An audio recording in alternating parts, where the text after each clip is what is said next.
Revival Fitness recently posted a video about GVS. There's a bunch of different things he talked about in the video, but I do believe that when he discussed strength and size in Jeff's case specifically, there's just too much personal beef going on for him to actually give an objective assessment to Jeff, and you can clearly see that through the various arguments he makes, how he constantly flip-flops between Jeff's words, his words, Jeff's audience words, other people's words in Jeff's audience. The whole video, and I'm not going to say the whole video because I don't want to get into the personal beef part of it. I just can't bring myself to care enough about it. But the first half of that video, the first 20 minutes or whatever, I did watch a couple times just to get his takes. It's going to confuse a ton of people. He's unable to give an accurate assessment because of his own personal biases against Jeff. And while this might feel good for someone like Revival to post, or someone that really likes Revival's content, it might feel good to kind of call out somebody like GVS that they maybe don't like. This is just going to confuse a ton of people in the process about strength and size correlations, and they're just not very coherent arguments, in my opinion, at all. So in today's video, I'm basically just talking about how Revival is muddying the water between the strength and size correlations, and he's letting his personal beef kind of override that. Again, I'm fine with him having his beef with Jeff. I'm fine with Jeff having his beef with him. I can't bring myself to care enough about it. It is what it is. I'm not really picking sides here in terms of that stuff, but I do think in my own approach and my own philosophy when it comes to size versus strength, Revival Fitness's video really missed the mark, in my opinion here. So my whole opinion here with Revival is he is misanthropic, and this results in a warped pattern recognition. He no longer has the ability to think critically, since his default is to distort anything to confirm his suspicions. And in defense of Revival Fitness, he, like many of us, have been duped by the fitness industry before by fake natties. I'm not arguing against that. I actually agree with Revival in that the majority of the mainstream fitness industry you should probably steer clear from, but he went so far in that cynical route that he's unable to see anything for what it is. He just assumes the worst and then looks for anything to kind of confirm that. So unfortunately for Revival, he's unable to detect who the actual top naturals are. He's suspicious of everybody, and he always assumes the worst with people in the fitness industry. And ultimately, he would be right in most cases. Like, a lot of the big naturals you'll see out there in the fitness industry are fake natties, but you can't let that cynicism override your actual honest opinion in your own honest critical thinking. And I think he's lost that, and it works good for his channel. He gets a bunch of views and whatnot, but when you just assume the worst for everybody and don't actually assess each person on their own individual level from an honest and genuine place, you're going to miss out on people that are actually good and do provide good content and are a general positive impact on the industry, and you'll generally tend to end up being quite cynical, and you're going to kind of lower your own ceiling. And someone like Revival will say, oh, that's a bad thing, it's kind of slimy that somebody like the Noble Natty crew, like someone like me or Jeff or Alex Leonidas, he says it's like a slimy business model or a way to get more views to just tell anybody you can get as big as you want to and that there's no natural limit. But the reality is that when you apply that approach that he has, or that philosophy that he has, the majority of people are going to cap themselves at that intermediate level, like I was stuck in for years. And upon stepping away from the fitness industry, assessing things on my own, learning from proper sources, and actually believing some of these guys that were higher level naturals at the time, I then learned enough through them and my own to surpass that kind of perma intermediate state that I was stuck in for so long. So this is this is right up my alley. Like, I love these kinds of talks. So strength versus size, this is what my channel was built on, so I just love nerding out about this stuff. Before I get into some of the examples and my arguments against Revival, I do want to give a shout out to Barbell Apparel. They have a sale going on right now. It's a free hoodie anytime you spend $99 or more on their site, and it's now a free flannel if you spend $198 or more on their site as well. You can check the link in my description to see my entire collection of Barbell Apparel clothes that I wear in my videos. The first point here that Revival makes, he says that anyone who defends Jeff is only doing it because he has a following, and that everyone would make fun of him for being weak and a fake natty if he didn't have a following. This isn't the case at all.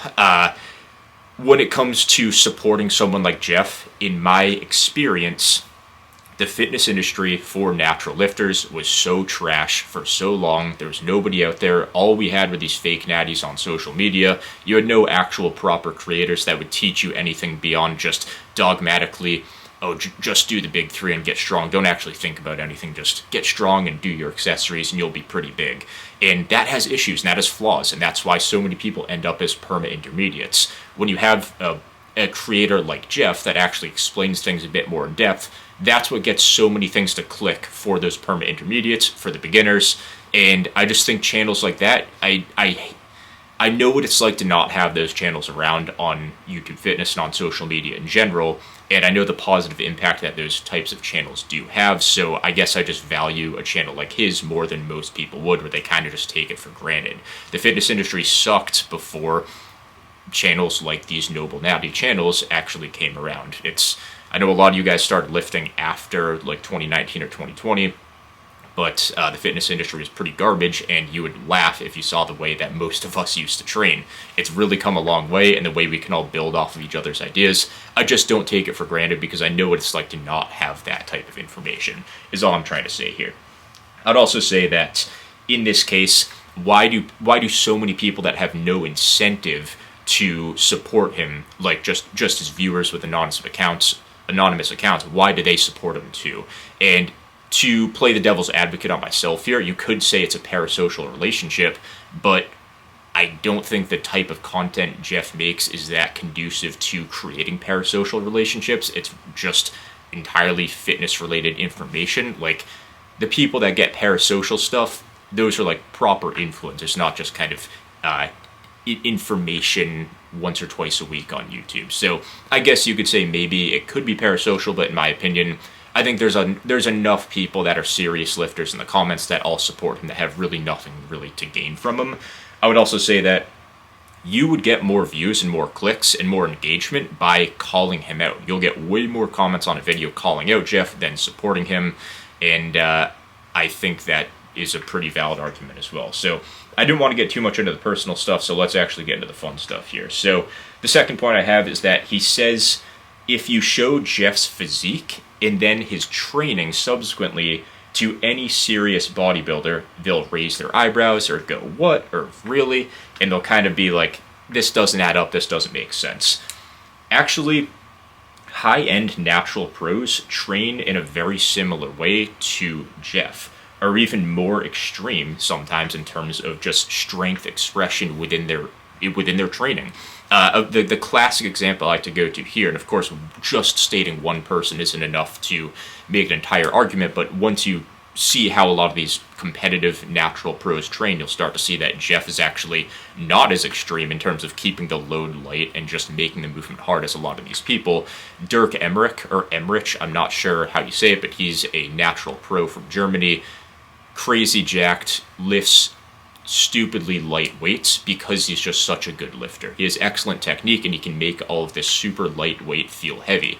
I've been following him for years. Super impressive lifter, and I think a lot of people just aren't exposed to lifters like this because they only follow influencers and they only follow the more popular guys on social media. So when most of these guys are fake natties, or when most of these guys do train in that kind of perma-intermediate way and they have a big following because they know how to like twist their physique the right way and get a pump in the right lighting and stay lean to get people to click on their Instagram and their TikTok posts, you kind of miss out on the actual big jacked guys that don't need that lighting and don't need those crazy posts in order to go viral to get views. So these guys like Dirk out of Germany, insanely jacked, super jacked as a natty, pro bodybuilder, stays super shredded pretty much year round, obviously goes on his proper bulks and everything, but it's very surgical with his training, hack squats like a plate and a half for very controlled reps, curls and does chest flies with like 15 to 25 kilos, like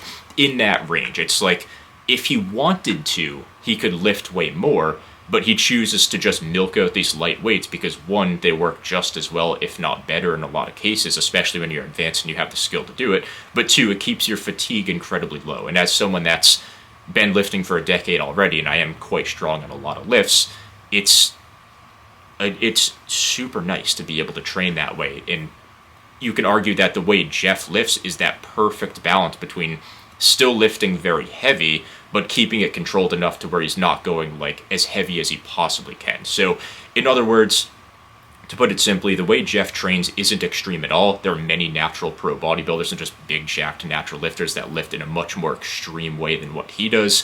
He still lifts pretty heavy overall, and I think anybody that says he's weak or he doesn't lift that heavy is they just don't understand training all that much. They don't actually know his numbers on what he lifts, and there's still a variety of lifts within his own training that he is incredibly strong on, and like probably the strongest I've ever seen for a natural on a lot of lifts. And even for anyone enhanced too, like I never see people incline curling as much as he does or doing push downs or overhead extensions with than he does. He's freakishly strong on a lot of those lifts, and it's more than just the arm stuff too, even if he's not elite in terms of strength in other areas. So this also completely misses the intensity point. I've been following Jeff for a while, as I have many of these other high-end natural bodybuilders. He trains harder than, I would say, 90% of serious lifters. And when I say serious lifters, I pretty much mean anybody that is consistent and generally trains hard and actually prioritizes training. I'm not just talking like the elites or the natural pros or anything. I'm talking to anybody that lifts pretty seriously, that's like a late beginner to early intermediate level, that's been lifting for maybe 2 or 3 years and beyond. He trains harder than I'd say 90% of them, if not more. I'd say that might be even a little bit conservative. Intensity kind of is his thing. He trains very hard, and obviously that's going to get you some growth. So gear is the only way to get big without training hard. Are there going to be some genetic exceptions where guys can train maybe not to failure to zero RIR, but they keep a couple reps in the tank and still get big? Of course, there's always going to be responders like that, but I wouldn't even say that's too relevant to this argument since Jeff doesn't train in that way. It would be a red flag if Jeff didn't train hard and still had his size, but he absolutely does train hard. So that kind of puts that argument to rest, in my opinion. Even if you do get your size from gear, you'll still have strength. You just don't express it. So the only time the strength to size correlation is an issue is when your training is so submaximal and so far away from failure that it doesn't correlate with your size. In this case, Revival says, okay, Jeff isn't strong enough to match his size, so he must be on gear. And the issue with this is that if you're training sub-maximally with the weight you're using and your intensity, then that's usually a red flag, and that is a strong indicator that someone's on gear. So when you are, say, Jeff's size, and you're lifting, say, the weights he lifts are even lighter, and you're not actually training close to failure, but you still have that size, that's a sign you're on gear. But if you're using sub-maximal loads, and you're just not expressing that true strength potential in terms of weight, but you're making up for that by actually training to failure and making the movement harder to make that lighter weight feel heavy, then yeah, I mean, there's nothing wrong with that. Like, that's a totally valid way to train. Ultimately, you need mechanical tension, not X amount of pounds on the bar. And this is a very intermediate way of viewing it, I would say. It's a very logbook-oriented way of viewing it, and ultimately it just comes down to mechanical tension, not necessarily the logbook, which so many people just view that as a very black and white way of assessing strength to size correlations. Jeff got his size from training hard. The only cases where you can call him weak are on lifts that he hasn't tested, like a bench warmer at max. So yeah, you could say like, oh, well, he's never even benched 315. Well, he's never tried to bench 315, so how can you hold that against him? Just because 99% of lifters have that curiosity or are motivated by strength and they want to bench 315 doesn't invalidate the person that doesn't care about it. And this is how I trained for the first 2 years of my training career too. I would train not with the most weight that I possibly could, but I'd be technique oriented. I didn't know what progressive overload was, but it still happened just by me training hard and chasing stimulus for size. But it wasn't until I found the fitness industry and got super involved in it and got like brainwashed into hyper fixating on the logbook that I started to get all those big bigger numbers and truly express the strength that I built in terms of the muscle mass that I added to my physique. So did I get all that much bigger from chasing that 315 bench? Not really, but I did it. But does it matter if I did it or not? Or does it matter if I built the size or not? I think that's kind of what I'm trying to get at here. That's the point that Revival Fitness very much just dismisses and glosses over. My next point is that he says that anytime someone questions him, the response is rationalizations like, he trains in a unique way, he makes the movements more challenging.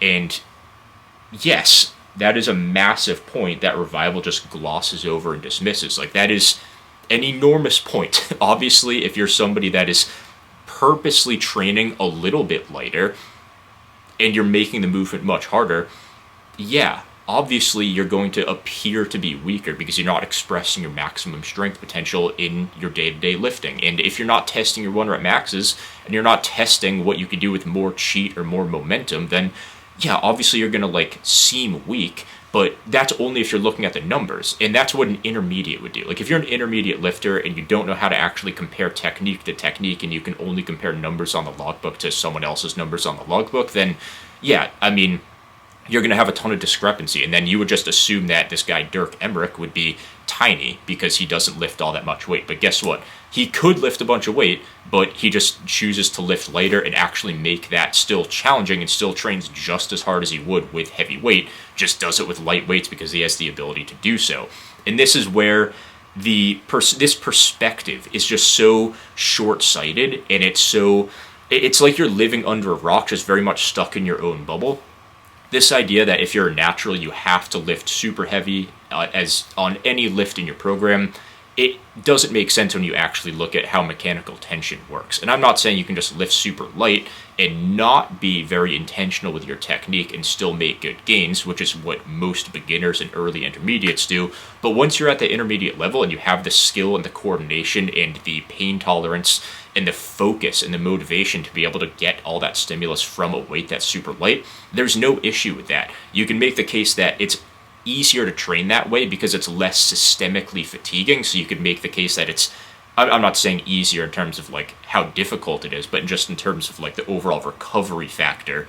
But when you're training that way, you can even make the case that it's more optimal for growth. So you can say the person that lifts lighter should actually be bigger than the person that just chases numbers and doesn't actually get as much tension as they want to in every area.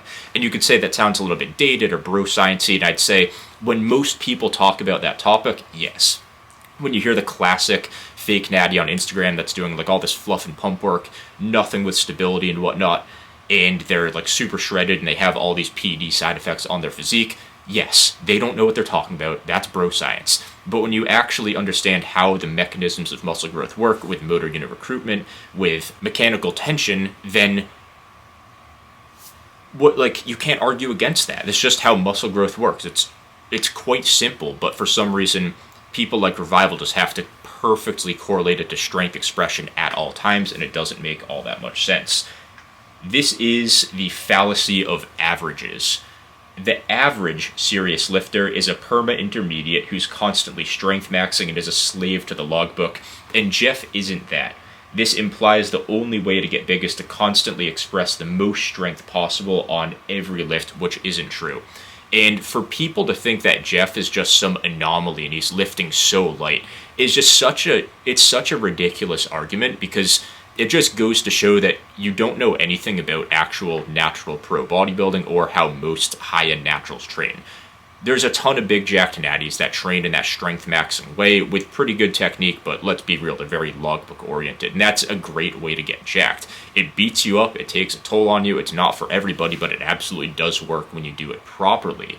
But to ignore and just to act like you can't get super jacked lifting a little bit lighter and getting more stimulus and actually controlling the weight more is wild. I mean, there's just too many examples in the real world of guys lifting a little bit lighter and getting better stimulus, and there's too much evidence with how mechanical tension works that you don't have to lift all these crazy heavy loads just to get big. And if you think Jeff is an extreme example of it, you're just not exposed to a lot of these big jacked natural lifters. You can absolutely get big lifting slightly lighter weights, and Jeff isn't even lifting that much lighter. Like, it's just, what, maybe 10, 15, 20% lighter than what most other people that size would be lifting if they were logbook oriented. Like, come on, you can't be the type of guy that like does a dumbbell bench where you're all kind of tucked in like this, elbows angled in, only going down to the dumbbell touches your pecs, and compare your strength to someone like Jeff, who purposely tries to open up, keep the wrists and the dumbbell stacked over the elbows, keeps constant tension. Like, it's two different lifts at that point. And for the technique that he uses, he's actually incredibly strong on it. So if you were to take these like quote unquote stronger people and put them through that same test of strength with the same technique that Jeff uses, you'd actually see that he's probably stronger than all these guys that are supposedly stronger than him.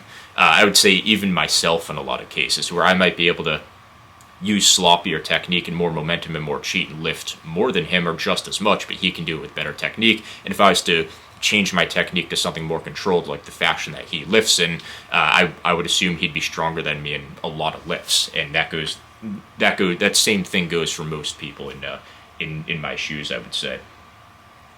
Intensity and technique is precision, and ultimately that's what drives growth. You'll always end up strong when you have size, but you don't actually have to express it to get big. You just need to get mechanical tension, just to summarize what I've already said in this point.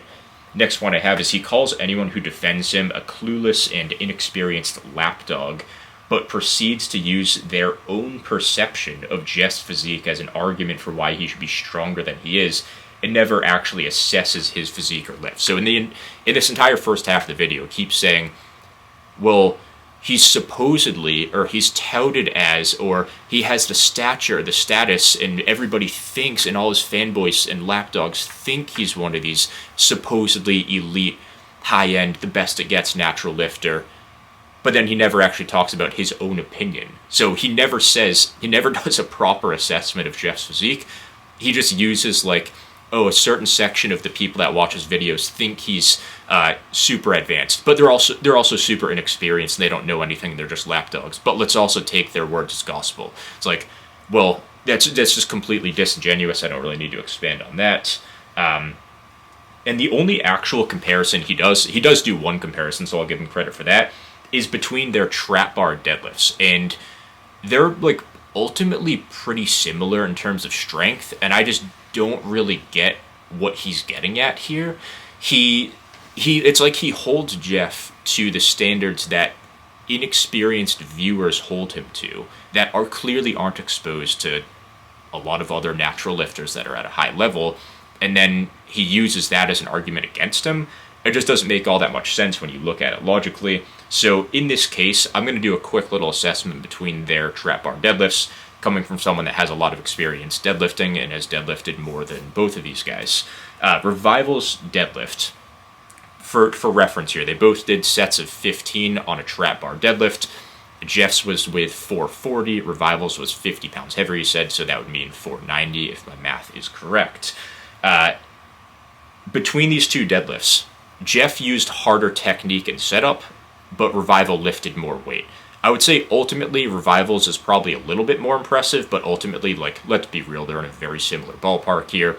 Revival used higher handles, he kept constant tension, which makes the lift easier, and then Jeff used lower handles, not the low handles, just a shorter, lower to the ground trap bar, probably by about 3 inches, and he dead stopped every rep. So Revival made the case that he controlled the eccentrics, and that actually makes his lift more impressive.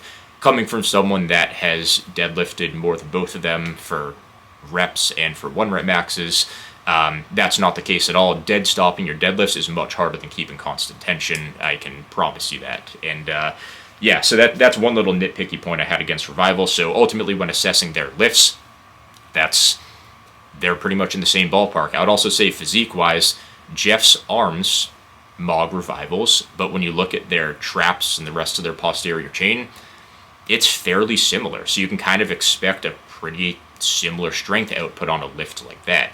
You could also make the case that Revival has the advantage heading into that lift just because he trains much heavier anyway, so he is more acclimated to those lifts and just lifting heavier weight in general, versus Jeff, where his system just isn't used to that weight. So he'll still be able to have a very quick and basically, not quick, just like an instant translation from pure muscle mass into a pure strength output. But there's no denying that if Jeff was to spend, say, a 16-week training block training as heavy as he could on deadlifts, he would get more strength out of it. The ultimate assessment here is just that they're both pretty strong. Neither of them are elite, and they both probably have some weak points that are holding them back from like an elite trap bar deadlift. Whether it's a weak point in terms of programming and emphasis and just overall specificity, that's one. But physique-wise, I mean, why would you expect them to be elite? They're very strong, but I just don't see what's wrong with that. He's acting like he's almost framing this as if Jeff is repping like 225 for 15. I'm like, yeah, 440 is not elite, but like for someone that doesn't lift super heavy regularly, I don't know. I think that's pretty good. I don't really see an issue with that. That's he again. This is just him using some of Jeff's viewers saying he's this like anomaly freak, and then holding Jeff to that same standard, which obviously isn't fair. He also admits that his arm work is strong, but then argues that he should be stronger on other lifts, not because he assessed his physique and believes that, because some of Jeff's viewers think he's the biggest natural out there. So this is where clearly the personal beef starts to override any logic, and this is where everything's starting to fall apart, in my opinion. Not that it hasn't already, but there are definitely some flaws with his arguments. Next point, he says most of his peers or associates are smaller than him, but stronger on almost every lift. This just isn't true, and this is a good example of just using the numbers and not actually looking at the technique you're using. And yeah, you can gloss over that point. You can dismiss it and say, oh, it's about how you lift it and whatnot. And when you mock it in that way, you can diminish it and make it seem like a really small point.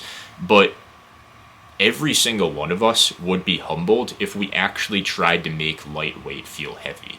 And I say that as somebody that has deadlifted over 600 with ease, and someone that uses 12 pounds on lateral raises. You can make lightweight feel heavy with the proper technique. I can RDL 275 and get incredible stimulus from that just by making it hard. Yesterday, I was doing 3 sets of 5 to 6 reps on pull-ups to 0 RIR. Like, squirrel or something? I'm getting distracted, but you can make lightweight feel heavy if you're humble enough to use that technique, but most people are too obsessed with their logbook. They're too obsessed with their strength maxing and just being that perma-intermediate lifter, just running themselves into the ground. And when you train like Jeff does, and he's just a mild example of how most of these top bodybuilders train, you can get less fatigue, and a lot of the time you get more stimulus, and every single time you're going to be using slightly lighter loads, if not significantly lighter loads in every lift in your program. So this idea that you always have to lift super heavy, it's a little bit ridiculous in my opinion. So this just isn't true that we're all stronger than him. If we were to use this technique, we would all be humbled, myself included. When you're just looking at numbers, it's easy for winning arguments against people that don't know how to assess technique with that, but it doesn't actually hold up in practice. It's a very oversimplified, perma-intermediate way of assessing strength. The majority of lifters train in a logbook slave type of way, and it can work, but that doesn't actually mean that they're stronger. It just means that they train in a way that allows them to use more weight. Again, what's the issue with Jeff's strength levels? Because even on gear, strength and size are still correlated. Last point I have here, Jeff makes the argument that if it were true that strength and size were perfectly correlated, anyone weaker than the best body weight to deadlift ratio powerlifters would be on gear. Revival calls that a deflection, but it's actually a good and relevant point. The 5 times the weight body weight deadlift is an extreme example that Jeff used, but just because it's extreme doesn't mean that it's a bad example. Like that, ultimately, that example is somewhat irrelevant, not in terms of the argument he's making, but in terms of that random like 5 times body weight deadlift example. The point of the argument is to express that the spectrum of strength and size, it's big. Like you can train in a way that allows you to use much more weight than you could handle with good controlled technique, and vice versa. Simple as that. I don't want to beat a dead horse here. So now what? Just to give some closing thoughts here, In my 10 years of experience, Jeff's strength is right on par with his size. Of course, there's going to be freaks that are way stronger than him. Of course, there's going to be guys that most people, I would say, are right around his strength level at his size level. So his strength is right on par with his size. He's not weak for his size at all, and it would be incredibly rare to find someone who can lift as much as he does with equated technique on bicep and tricep work, I would say. The rest of his physique is on par with higher end natural lifters, and his strength is as well. The only two knocks on him are that he should have a stronger bench and squat 1 rep max despite never testing bench and squat 1 rep max, and that he's not as strong as some viewers imply he should be. So hopefully that clarifies a good amount of strength and size correlation for anybody that was confused on it, and that is all I got for today. So hope you enjoyed the video. I will see you guys in the next one.